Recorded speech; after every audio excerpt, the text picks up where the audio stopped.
Hey, Bobcat fans, Al Wesson here for another Bobcat Coach's Corner. For the first time this year, it's Tom Carty. Thanks for joining us, Tom. Love being here. Let's toss some baseball. What do you say? I'm ready. Okay.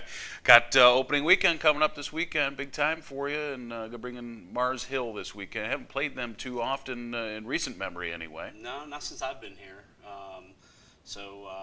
In-region game, which will help us. And they got a new head coach, and I'm sure they're excited about getting outside. I know I talked to Coach Rembert yesterday, and they're fighting some of that wet weather north of us. But so I know they're excited. They'll be ready to go, and hopefully try to give their best effort to get their first win as we try to do our best effort to get our first win. Sounds good. Well, as the preseason winds down, how has the effort been from your squad so far?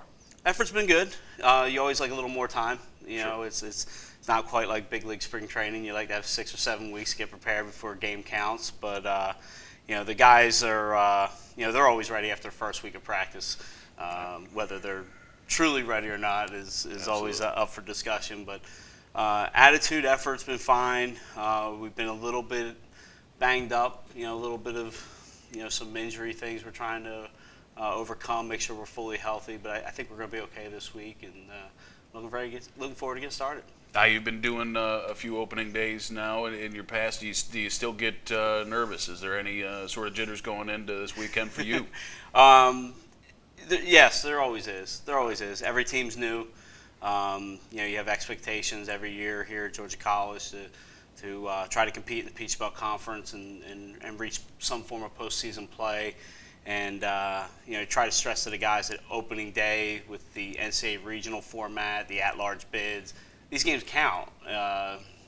So you always try to stress that to the team, and some teams respond really well early in the season. Some teams it takes a little while, so you're always uncertain, which always, as a coach, makes you a little nervous. All right, well, going into the squad a little bit more specific, a lot of turnover this year, a bunch of new faces, but the ones coming back are pretty important ones for you. You got 2 all-conference guys return, Sure. and Cody Moss, a 4-year guy for you, and as well as relief pitcher Matt Lamoth. And then you add in your only preseason all-conference guy over there at third base for Jeremy Donaldson, too. Those 3 guys, I imagine, are going to play a huge leadership role for you this year, aren't they? Yeah, we relied on those guys a great deal with Kike Anderson being the only other senior. We have Mikey Moore transferred in. He's still a new face, but he's a graduate student, having played Division III baseball for 3 years and then finished his degree on time. And came here looking to pursue his graduate degree, and he's a good player. But Ike and Jeremy, Matt, and Cody have all been here, anywhere from 2 to 4 years. Yeah, we're relying on them a great deal, and they have some attributes and some accomplishments that the team looks to them right away anyway. So it's been good.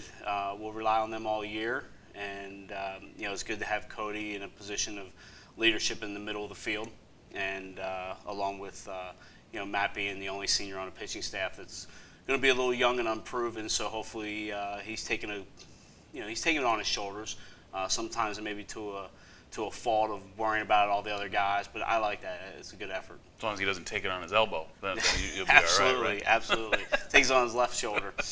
Okay. Talk to me about Donaldson. Going to be making a switch from second base over to third, which I believe is a more natural spot for him, right? Yeah, Jeremy came in as a third baseman last year, and out of injuries we had, and he got off to a slow start, and then injuries we had got him back in the lineup. We felt like the best place to put him was at second base because we had an all-conference guy in Travis Eccles at third, and he handled it well. So Jeremy's capable of playing just about anywhere in the infield, but right now he's repped all fall back at third, where I think he's ultimately comfortable. But again, being a senior, being one of the few guys that has been here, when you look for leadership, you also look for that flexibility. Like, what are you going to do for the team? And Jeremy's been outstanding. If we asked him to play first base, we inter-squad the other day, play some first base. He has some experience playing second. He's DH. He even pitched a little bit for us at times in the fall. So he's definitely taken that role of I'll do whatever you ask, coach. And it's good to have a guy like that, and that's what you expect from your seniors. We mentioned Lamoth briefly. I know that he was a closer a good portion of the year for you last year. You pulled him into a starter's role for a couple of weekends late. I know we had some success with the transition for Martin Daywalt a couple of years ago. A whole bunch of success. What sort of role are you expecting Matt to start out in, at least this year? We're gonna, Matt's gonna be the opening day starter, and we're gonna stay with that until something forces us to change.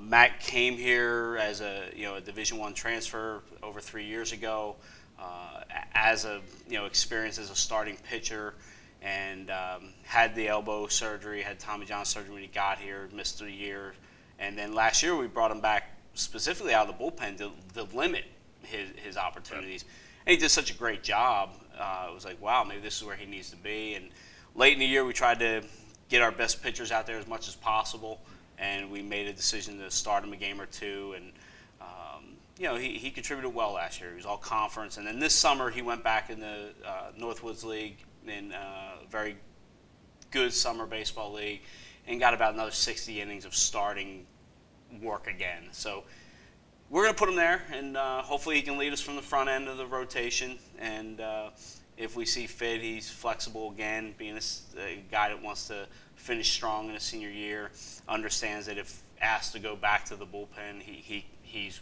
willing and able. But we're going to run him out as a starter, and hopefully he leads from the front. Well, we've talked a little bit about pitching, a little bit about the infield. I guess that leaves the outfield. A lot of turnover there. He lost all 3 starters from a year ago.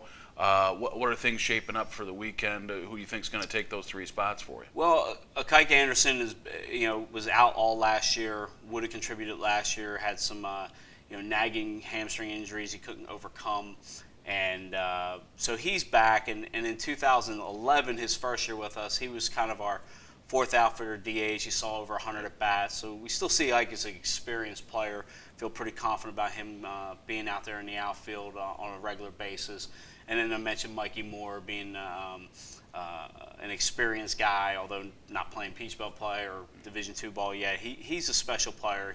He's going to probably lead us in center field there, and he brings a defensive dynamic that's nice to have in center field. And then left field could be a little bit of some rotations of some guys. We have Chris McCoy, who's a switch hitting outfielder out of Michigan that really has come on this spring, and Taylor Hinshaw, Jake Sandlin may go out there. We have some flexibility out there in the outfield that'll work itself out over the first few weeks. Too much like every season, that opening day lineup probably going to look a lot different than the Peach Belt tournament lineup, isn't it? You hope it doesn't, but injuries going to come up.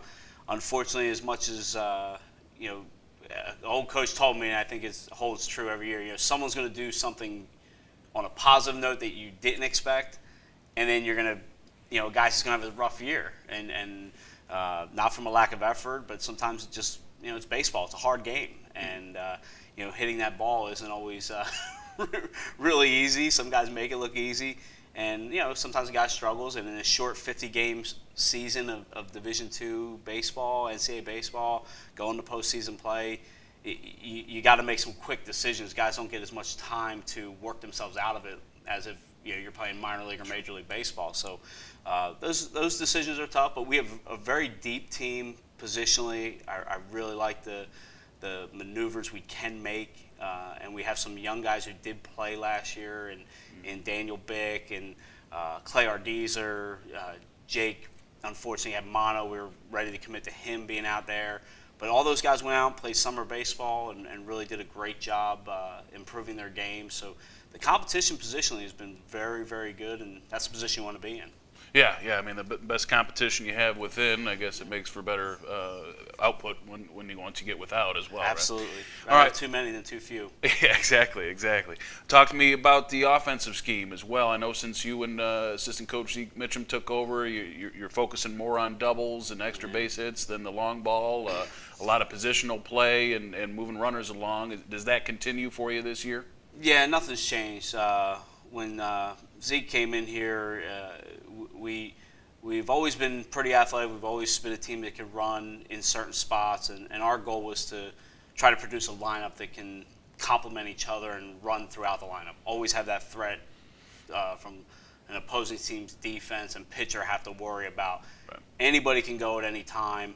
Have some balance in the lineup, left-handed, right-handed. I think some people underestimate that at times. But the team dynamic will be the same. Offensively, we put up great numbers over the last 5 years, so Sure. we're not going to change it. Last year was the first year we did steal over 100 bases. I think a little bit of that had to do with injury. We put some bigger bodies out there, and we did have to try to hit the ball over the wall instead of off it. Mm-hmm. But this group has a good balance, and with the depth, there's not many guys on our in our program that can't run. So I think that's going to pose threats for pose problems for an opposing team, and that just the running game complements the guy in the box, and that's something we try to get our players to buy in every day. And look forward to this team. I think they are buying in very quickly. I thought our fall guys have done it. Some new guys in the program at break have been slow to pick it up, but it's kind of running like a fast break offense or a fast break, the spread offense in football. What offensive player wouldn't like to have those freedoms? Sure. So it's learning the system, making trying not to be reckless on the bases. There is an art to what we do, and the guys I think are very bought into what we're doing, and they're going to do a great job. Well, you can buy in this weekend. We got 3 games of action with Mars Hill, a doubleheader Saturday, 1 o'clock, and then a noon game to finish things off on Sunday. Now, if you can't make it out to John Kurtz Field this weekend, of course, stay tuned to GCBobcats.com. We've got the live stats there, as well as video broadcast on Sunday on Ustream at GC Bobcats as well. So we'll check them out. We'll hopefully be talking about a couple wins the next time we talk, Tom. Look forward to it. All right, for Tom Carty, Al Weston, for the Bobcat Coach's Corner.